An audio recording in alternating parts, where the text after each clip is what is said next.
Hello, everyone, and welcome to today's session. My name is Brandon Carson from Durham College, And my name is Chad Flynn from the British Columbia Institute of Technology. and we're here to talk about our thesis research on the topic of open educational resources. I'll be coming at it from the perspective of student use and student creation. And I'll be speaking about the faculty barriers to using open educational resources and solutions to overcome those barriers. So let's get started. Hi, my name is Chad Flynn, and I'll be handling the student perception of the use of OER side of this discussion. Just to give you a little bit of background about myself, I teach at the British Columbia Institute of Technology, BCIT, where I've been teaching for 11 years. I teach in the Electrical Trades Training Program, and I teach an entry-level trades training or foundation program. This program, students, some of them, come into the program never having touched a tool and only having a basic understanding of what a career in electrical might look like. Now, I've been teaching there for 11 years, and in that time, I've fallen in love with education, and I decided to pursue my Master's of Arts in Learning and Technology through Royal Roads University. I decided to take the thesis track, and in that, I decided that I was going to look at students' perceptions in the use of co-creating OER. So for my research questions, I had one research question and three sub-questions. The first question is basically, what is the experience of electrical trade students as they co-create and use OER during their own trades training? Now, some of the sub-questions that came from this were, what are some of the barriers that students may encounter as they're co-creating this? What are some strategies that might be used to assess the contribution of co-creating OER resources to the student experience? And what does it mean to co-create and use OER as an electrical trades student? So before we get into this is all underpinned on the idea of open pedagogy.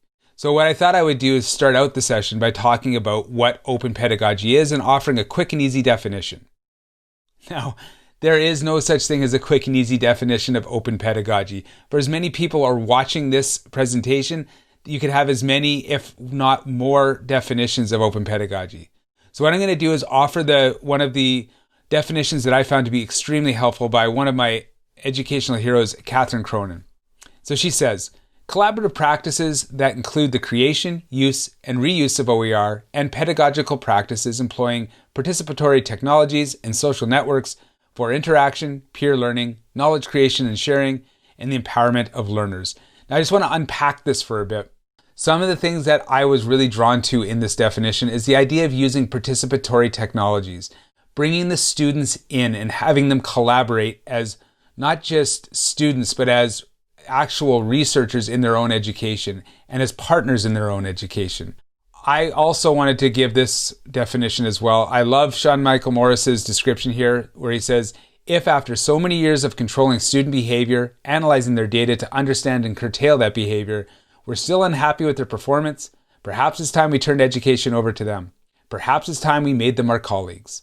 And this is where I have a passion for, because I've been doing this now for approximately 3 years, bringing my students along and co-creating resources. And it has been life-changing, not only for my students, which I hope so, but for myself in my own practice.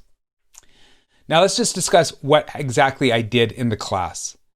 Now this would be a typical classroom at BCIT where you have a bunch of rows and people are staring at the back of each other's heads. And it never made sense to me to train tradespeople in this way when we're trying to train them to construct and maintain and troubleshoot.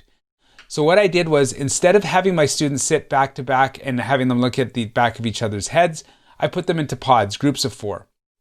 Now, when they were in these pods, what I did was I would give them a slide deck. And here's an example of some slide decks. These slide decks would basically be blank.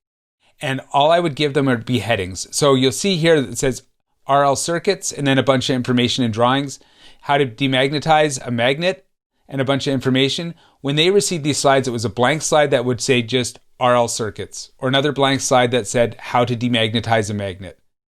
That's it. And it was up to them as a group to go ahead and create and put in the information that they needed to put in there. Now, there would be a lot of questions, a lot of chance for great discussions. And by having them in pods of 4, I could move from group to group and focus on really just talking to the 4 of them about what was important and what needed to be in there and clearing up concepts that they might not understand, but really getting them to wrestle with the material as opposed to me just speaking about it or lecturing about it. I would also, if you look at the bottom right here, see that I would make them do self-tests. So they'd have to create self-tests, and we would use the questions that they created in quizzes and exams. So they were actually building their own exams at the end. Another thing I would do is to use Flipgrid. And Flipgrid is a great app. It's free for Microsoft, where I would get my students to create their own explainer videos. So at the end of the day, I would put an example of a problem up on the board, and by the next morning, they would have to do a walkthrough of explaining how they would do it. Now, how would I evaluate all this? I mean, we could offer standard evaluation, standard assessment, but I saw this as a really good opportunity to bring peers into the mix. So what I would do is I would create these Google Forms, and I still do this. I actually did it last week with my class, where they would do a self-assessment of themselves. And so you'll see here, like their name, what's their level of understanding, did they participate? It would go on. There's parts out that are cut off at the bottom there where they would basically give themselves a grade. Then what would happen is they would also have to grade the other 3 people in their group and provide feedback. So after having run through a couple of these programs, I went ahead and I started writing my thesis, and I had to do some data collection. So what I did was I had to send out a survey to 36 students and had 18 responses. And I also had a third party conduct interviews, in which I had 9 interviews given. It was absolutely fantastic, the information that came back. So what were some of the findings after my students had gone through this and I analyzed the data? Even though at the beginning of the course and sometimes the beginning of each unit, I described exactly what Creative Commons were and what open education was, there was an understanding of that was limited. So at the end of the course, and some of them having not been in it for a year, a lot of them forgot what open education was and basically would just liken it to open source software. So they understood that it was free, but sometimes that would be about the limit of their understanding. This one I found very interesting. Was not a research question, was not a survey question, but every single respondent in the interview mentioned that they could not go to Wikipedia. They did not trust Wikipedia. Many of them stated that textbooks seem to be written for scholars and not for students, and specifically for trade students. A lot of them struggled with the language. They found that the resources that they created themselves, they learned better from. They love the social aspect of it, and this is something that comes up over and over again. And I'm doing this online now with my students, and they still love the social aspect of it.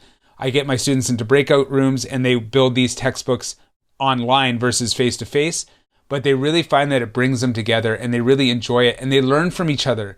They find that some of them are picking up some of the information and passing it on to the other students. And it was just, instead of just having me speak all the time and me be the primary teacher, they found that the best teachers in the classrooms were each other. And so this is something that I found very exciting.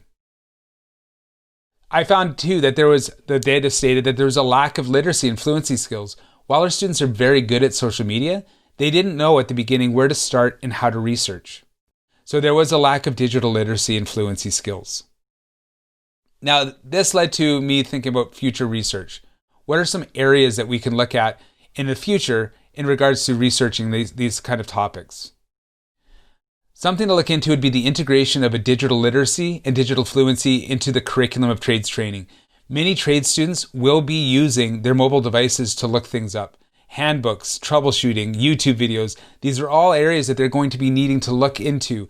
And it would be so beneficial, in my opinion, to have some sort of curriculum built into the course where they learn how to make those decisions when it comes to researching things on the internet. The impact of co-creation on trade state students' grades.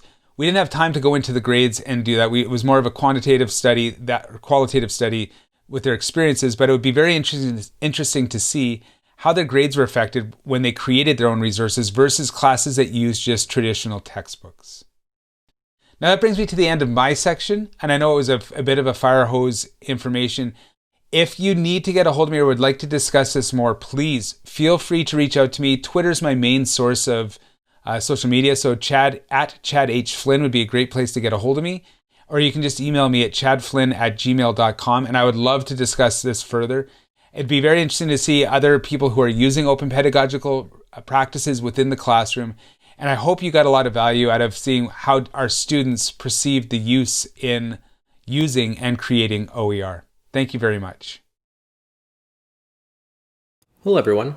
For my portion of the presentation, I will be discussing my research titled Breaking Barriers, Understanding and Removing Barriers to OER Use. My research focused on the institutional barriers to the use of OER and lived solutions to overcoming those barriers. To provide a little background on myself, I have worked in the Ontario higher education system for the past 12 years, within several different roles that involve teaching and supporting faculty, I also just recently finished a 14-month secondment at eCampus Ontario. When I started the Mallet program at Royal Roads University 2 years ago, I became interested in open educational resources. OER is a term defined by UNESCO as teaching, learning, and research materials in any medium, digital or otherwise, that reside in the public domain or have been released under an open license that permits no-cost access, use, adaptation, and redistribution by others with no or limited restrictions. Throughout my studies, I had the opportunity to learn about the many benefits of OER, such as cost savings, accessibility, quality, and adaptability. From this new knowledge, I became interested in building a stronger understanding of why more faculty were not using OER. At the same time, I joined the eCampus Ontario team in a position that would specifically focus on OER adoptions and creation at a provincial level for business programs.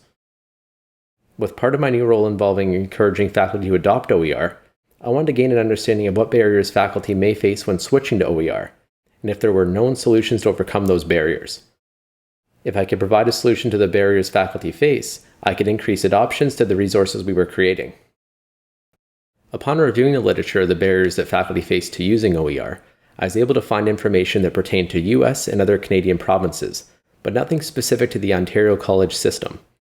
Common themes that emerged in regard to barriers to using OER were funding and sustainability, awareness and knowledge of OER, time and skill required to use or adapting OER, and support for incorporating OER into the faculty members' teaching practice. Due to my role at eCampus Ontario at the time, and limited data representing the college system in the province of Ontario, I saw this topic as an excellent choice for the thesis stream of the Mallet program and formed the following research questions. In what ways might barriers to OER use experienced by Ontario College business faculty be identified and addressed? What are the current barriers identified by the faculty members to using OER? And what strategies do faculty report as solutions to help them address the barriers to using OER? A mixed methods approach was used to collect the data for my research. An invitation to participate in a 21-question survey with open-ended and closed-ended questions was posted to Twitter and LinkedIn and sent to 12 out of the 24 Ontario colleges to distribute to their business faculty. An opportunity to participate in an online 30-minute interview was offered as an option at the end of the survey. Only 12 out of the 24 colleges participated in the survey due to the length of time it took to receive REB approval and the timeline provided to complete my thesis research. In total, 72 faculty members completed the online survey, and 9 faculty participated in the interviews, expanding on their personal experiences with OER. As part of the questionnaire, faculty were asked several questions, including but not limited to if they were aware of OER, if they were using OER in their teaching practices, does their institution promote the use of OER, what barriers they face to using OER, and strategies to overcome those barriers. The faculty demographic was quite diverse in several different ways. The responding institutions ranged from small to large colleges in Ontario and provided a mixture of full-time, part-time, partial load, and sessional faculty. Both new and experienced faculty members responded to the survey, varying in ages from 20 to 29 up to the 70 to 79 category. Conestoga College, Durham College, and Fanshawe College provided the largest response rates, with Conestoga having 37.5% of the responses, and Durham and Fanshawe both having 12.5%. These institutions represent the mid to large-sized colleges in the province of Ontario. Most participants stated they knew what OER were, however only 43% had ever used OER in their teaching before. A wide variety of OER types had been used, from a single image all the way up to an open textbook. Many themes emerged as the data was analyzed. Faculty revealed that they were introduced to OER in a variety of ways: formal education, training through teaching and learning centers, and eCampus Ontario initiatives were a few of the ways faculty mentioned they were first introduced to OER. A few of the reasons they chose to use OER included the value of the content, cost savings to students, a predetermined requirement in the course outline, and students not buying the required paid textbooks for the class. Who selects the resources for the courses varied by course and institution. In 35% of the cases, the person filling out the survey had say in the resources that were used in the course, but others highlighted a course lead, multiple faculty members working together to determine the resources, program coordinators, and a mixture of administration and faculty members collaborating on the selection.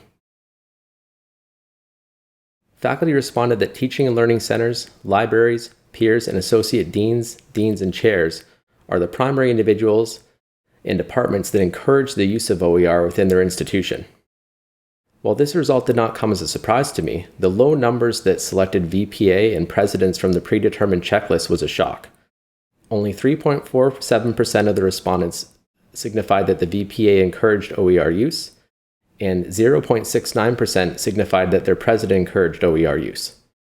This stat shows that OER use is not taking a top-down approach, and aligns with the stat I discovered that only 4 to the 24 colleges list OER in their business, strategic, or academic plans. In regard to support for using OER, the Teaching and Learning Center and Library had a combined total of 63%. 19% came back with fellow faculty members providing support, and close to 10% were unsure of the supports that were available at their institution. Additionally, 3% also stated they were not aware of any OER supports within their institution. Faculty were able to highlight several barriers to using OER, which are broken down into themes from the coded data. Many faculty highlighted no suitable resources for their courses being available, the amount of time it takes to starting using OER, such as integrating it into the course or finding suitable resources. Faculty feel they do not have the support in place to shift to OER, and they may not have enough information or awareness of OER to adopt OER to their teaching practices. In regard to no suitable resources being offered for the subject the faculty is teaching, I looked at this from 2 different views. There could be no suitable resources, but this high number could also be due to faculty not knowing where to find suitable OER, or having the support at their institution to find suitable OER. Although faculty highlight many barriers, they also were able to provide solutions that they believe would help overcome those barriers. Faculty discussed many different ways barriers to using OER could be overcome. Some of the most common strategies consisted of improving education and training on the topic of OER, strategically creating OER that are high quality and include ancillary resources, providing time and awareness to OER, and allowing for collaboration and networking at both an institutional and provincial level.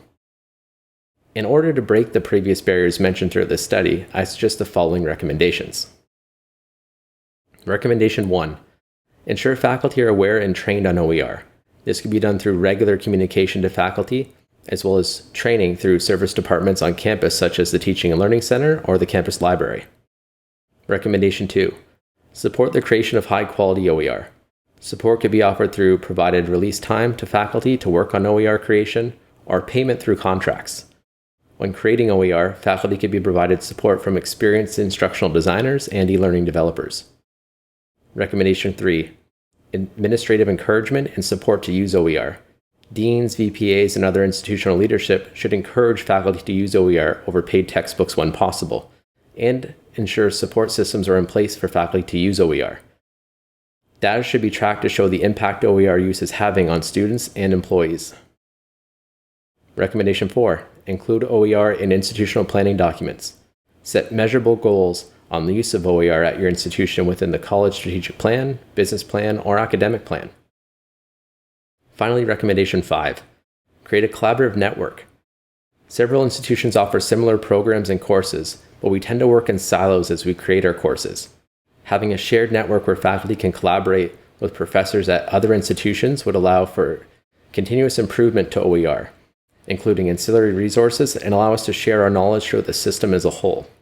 The next steps I plan on taking over the next couple of months include finalizing my thesis based on the feedback provided from the committee members, sharing the results with the institutional leadership, such as business deans and vice presidents of academics at all 24 Ontario colleges, and using the knowledge I gained throughout this research to create a similar study that focuses on all Ontario colleges and university faculty, not just Ontario College business faculty.